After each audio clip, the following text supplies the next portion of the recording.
Welcome to the In the Course Show. I'm your host, Mr. B. Today we have a very exciting show for you. We are joining Tucker Carlson as he interviews a few African leaders, and apparently he's clashing with them a bit. Right now, I think they're at the World Government Summit, and we're going to join that now just to see how that is going.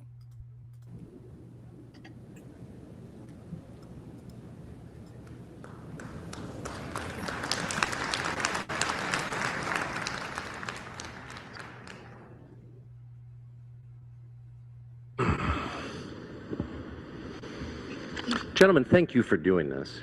It's awfully nice of you to do this. I'd just like to go right down the line. And first to you, President Nagawa, again, thanks.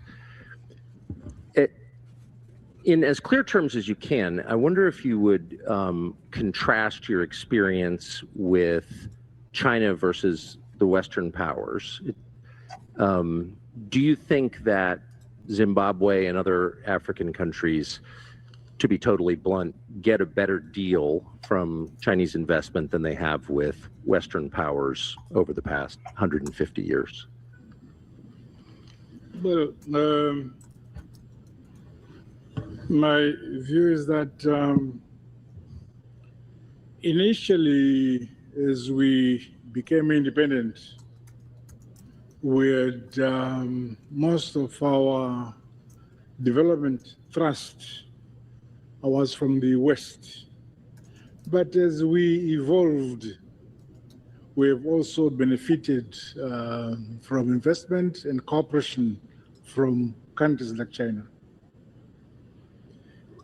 But the basic structure seems the same. Foreign powers extract mineral wealth from various African countries. But do you think that the arrangement that Zimbabwe and other countries currently have with China is better or worse for Zimbabwe than it was under, say, the Brits? I think the premises upon which you construct your question, I don't think is perfect. Not surprised. Yes, Zimbabwe is a sovereign state. Yes. You understand? And we move on the basis that give us the best results of our resources. Whether it is relation with the West or the East, what is primarily important is what we ourselves as Zimbabweans are satisfied with. We don't need to please the West or please the East. We please ourselves. Good. That seems like a good model for every sovereign country. President Bio, thank you for this. Do you think that there is a substantial difference? I'm just trying to understand from a Western perspective how the East does business in Africa versus how the West does. And it may be too sensitive a topic really even to talk about out loud, but to the extent you have a view you can share, would you? Relations cannot be measured country by country. Yes. Relations depend on the historical background of countries between one country and another. Yes. That's the basis on which relations grow. Yes. And are nurtured. For us in Zimbabwe, yes, we are a former British colony, but we are very happy with the relations that have now developed with, say, countries like China and so on. Yes. Despite being a former British colony.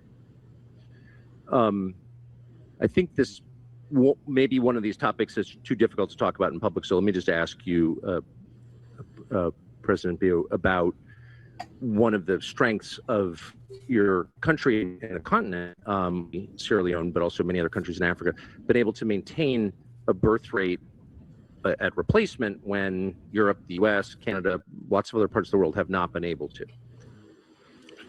Thank you very much. I think we are hard workers, and we work both in the day and at night. And that is such great advice. It is essential to have young people and to keep the birth rate at the right level so that there is sustainability in development. What we do today, or as leaders, we provide the enabling environment, provide them with the tools, the young people to navigate the world, which is extremely tough, complicated, and evolving and changing all the time.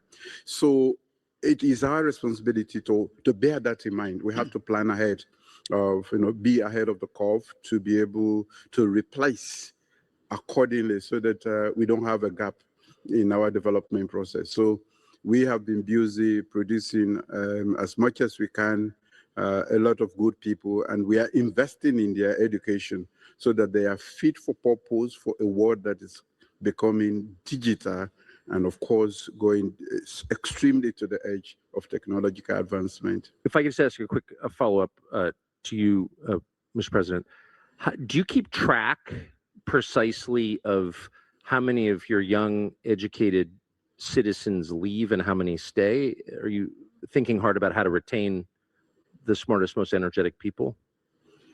Definitely. In fact, what my administration did was to make sure that we provide basic primary and secondary education free of charge to the citizens. Every child born in Sierra Leone can go to school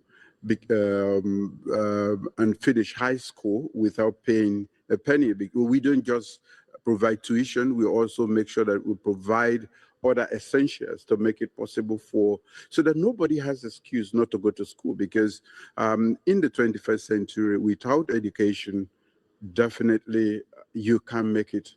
And we do not just want to make it at the personal level, family level. We want to grow as a nation. We want to be useful citizens of West Africa, the community that I chair today. But we also want to be useful citizens, global useful citizens that can contribute to the world. So we are taking stock of that, and we are educating them, equipping them. In fact, I call education as an equipment, a navigational equipment in a world that is becoming very, very complicated and complex. Thank you.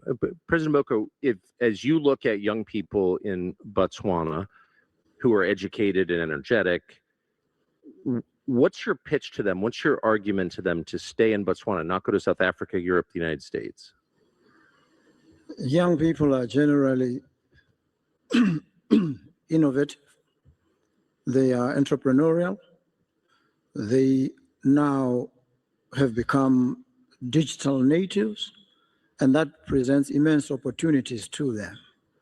These opportunities mean they can pretty much operate wherever they are, and they must, as a matter of course, remain within Botswana so that they can then spread their reach and influence to every part from Botswana.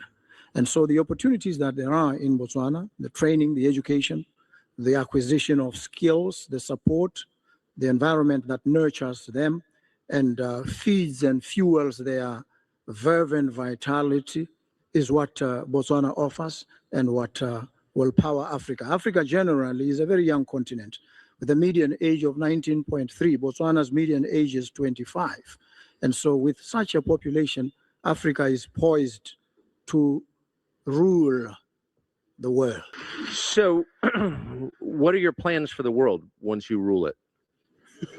To make it fairer, to make it more equitable, to ensure that intellectual property is internalized in every part of the African continent, that innovation serves humanity, not just a predatory elite, and that everybody can partake equitably and benefit from the fruits of the economy and the vast opportunities that are available in the world. Well, I look forward to being treated fairly under your rule. Thank you. President Nagawa, I wonder what lessons you've been in the government of Zimbabwe for decades in various roles, including through a very turbulent period where your predecessor famously kicked out the whites and then the economy tanked and now it's rising again. I wonder if you would summarize the lessons that your country has learned from that experience. I'm not so sure what you have in mind. But let me say, our economy has faced challenges. I'm sure you're aware. Yes. Zimbabwe has been under sanctions for decades as a result of us claiming our land from the British and making ourselves independent. We seized the land and gave it to our people. So sanctions were imposed on us. But in spite of all that constraint we have developed, and we are happy that we have developed on our own, and we feel very independent. Well, some of the land was seized for people who were born there. So I wonder if there's a lesson about targeting people on the basis of their skin color. Do you think? Can I hear you? Well, people had their land seized in Zimbabwe who were born in Zimbabwe, and they were targeted on the basis of their race. And I wonder if you think that's good or bad. No. Land did not belong to a race. It Right, belonged to that's right. Zimbabweans. So when the colonialists took land from us, time came when we asserted ourselves, take back our land. And those who wanted to have land at the same basis as the African people of Zimbabwe remained. But those who felt they were superior left. Okay.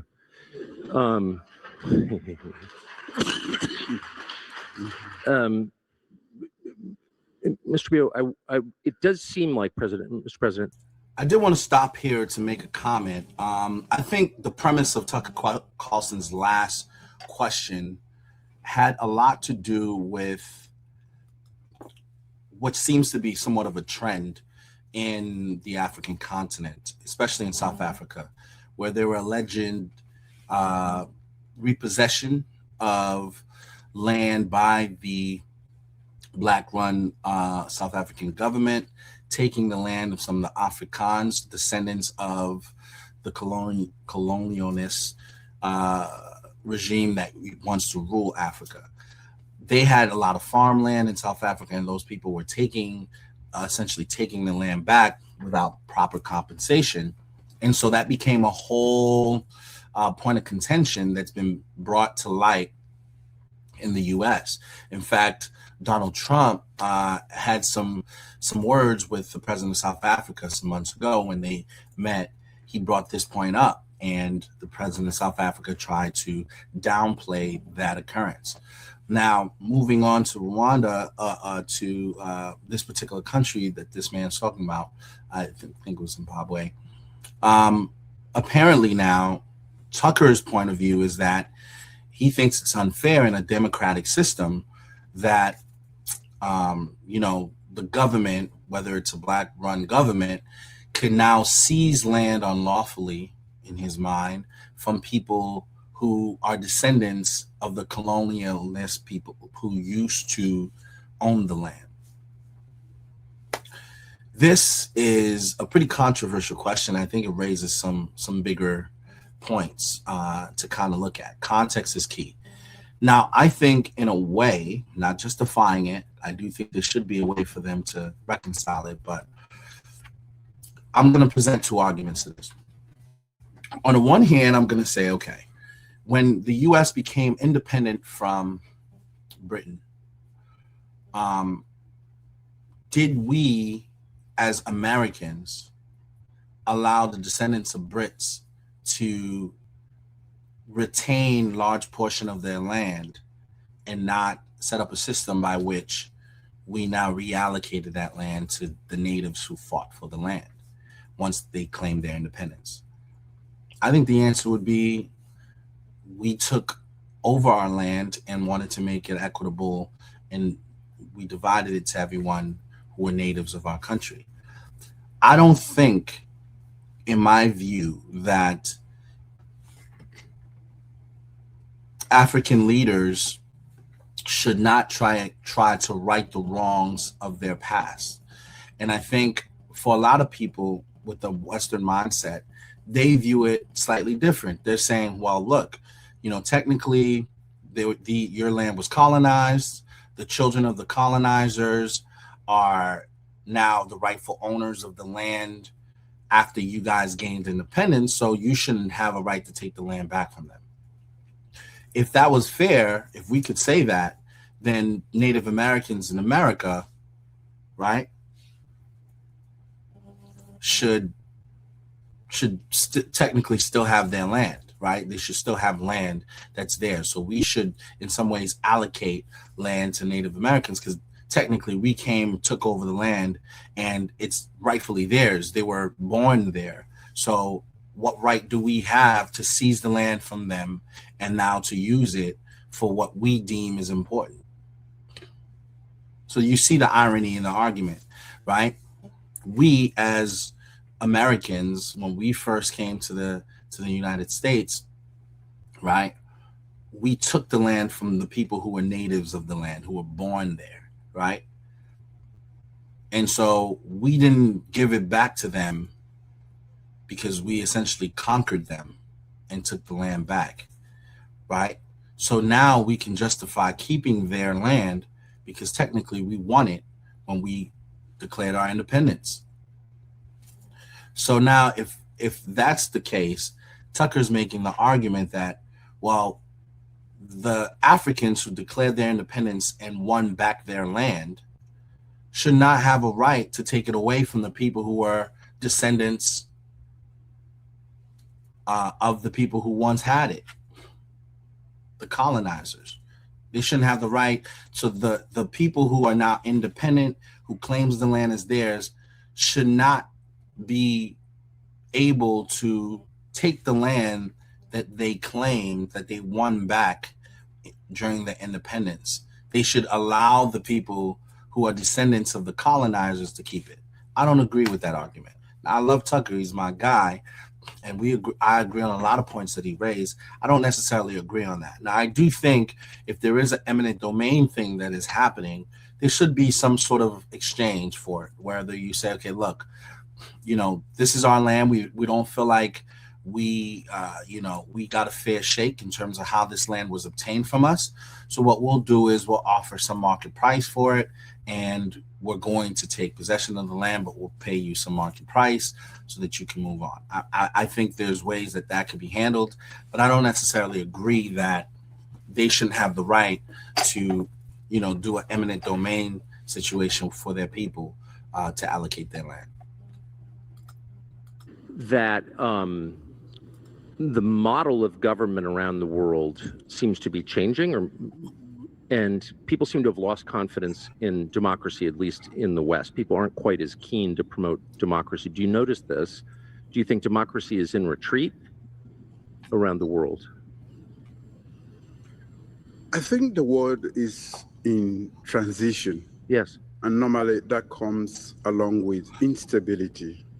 I normally refer to is we are in a state of flux. Yes. We have been told to go democratic, and those who are leading the way or who have been teaching us to be democratic are no longer committed to that method of governance. So we are left to choose, but I still believe that democracy is the best method of governance, choosing who leads, especially liberal democracy with all the freedoms that go with it, so that human rights and and other liberties are observed and maintained. We remain committed to democracy, irrespective of the fact that there are now reversers, even in Africa, around the world. In fact, these days, when you listen to world news and other things, you hardly hear about democracy. You're very right. But we are committed to it because it is the best form until we can provide an alternative that can really sit well with us in society. We remain committed to democracy. That was Tucker Carlson interviewing some of the leaders of various African countries. It got a little, I guess, tense is the word I would use, because he was asking some questions that I think exposes the fact that he feels that some of these African leaders aren't being fair to the descendants of the white colonizers of their countries. And I think that was kind of the tone that he was taking. Some of the leaders themselves kind of negated and stepped around the question, and others confronted it head on. But you can see that Tucker certainly asserted his view that he doesn't feel that the notion of democracy is being applied equally across the board. But I do think there's different circumstances, right? In a lot of African countries, a lot of their minerals and their precious metals and, is being exploited, right, by westernized countries. And so a lot of these countries often are in conflict with each other. Meanwhile, their minerals and things are being siphoned out of the country for the gain of the westernized countries who once colonized them. So really the idea of democracy is really a bit of a facade over there, right? Because it's just people who are in power that may have been placed there by, the ruling bodies of the world, which tends to be the westernized countries. And so while there's inner conflict between tribes and different political groups, the businesses, the westernized businesses are extracting the minerals and then getting rich off of those minerals, right? Repatriating the money back over to their home countries. Meanwhile, those people don't have some of the basic things that you would expect them to have given the amount of resources that they have. So it's different for Tucker to pose that question because we have a more stabilized government here on the Western hemisphere. And some of the challenges in history of our country is not the same challenges in history of their country. So when you're asking a question like that, it would appear as if you're keeping all things the same. You're assuming that their, government and their democracy came about the same way as ours. And that's not fair, and that's not right to make that assumption. So I think in theory, there should be some sort of similar, points between the two democratic systems, right? But generally speaking, I don't think that's what it is. And in fact, stability is actually a designed contrast, I would say, to the instability of their country. And what I mean by that is, in America, we're stable. We have two oceans that separates us from our enemies. We have a governing system. We have a constitution. The rules and everything has been laid out very, very well and clear for people to understand. And then we have friendly neighbors. In that region of the world, it's more of an unstable situation. There's a lot of colonizing countries who are no longer directly controlling the country, but they are indirectly controlling the countries, right? And they're putting into power the people that they feel like is going to essentially allow them to extract the resources they need to extract that serves their interest, right? And so when there's instability in those countries, the people are not united as one voice against those forces working to extract the resources out of that country. So because that's the case, right, instability is really a blueprint for westernized control over that region, right? Because as long as they're fighting each other, they're not fighting us. They're not noticing that we're taking their stuff, enriching our countries, enriching our people. Meanwhile, they don't even have workable roads, a good healthcare system, and everyone's always fighting, right? So that's a design play that a lot of people don't pay attention to.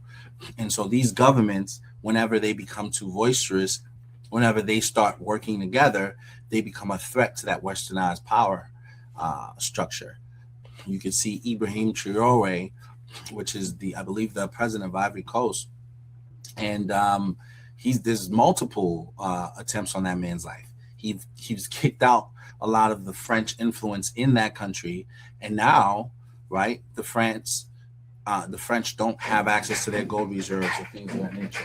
So because of that, I think it plays a major part in how things are handled, right? So you can see the contrast. So for him to ask the question under the premise that both democratic systems should operate exactly the same, not keeping in mind the different history and the different forces working against one system versus the other, I think it's an unfair assumption for him to make. But that's my thoughts. I don't know what you guys think. I'd certainly invite you to weigh in on the conversation and let me know what you think, right? Like and subscribe, The Inner Core Show. Weigh in, share the video, and tell me where you stand on this particular topic. Until we speak again, be well.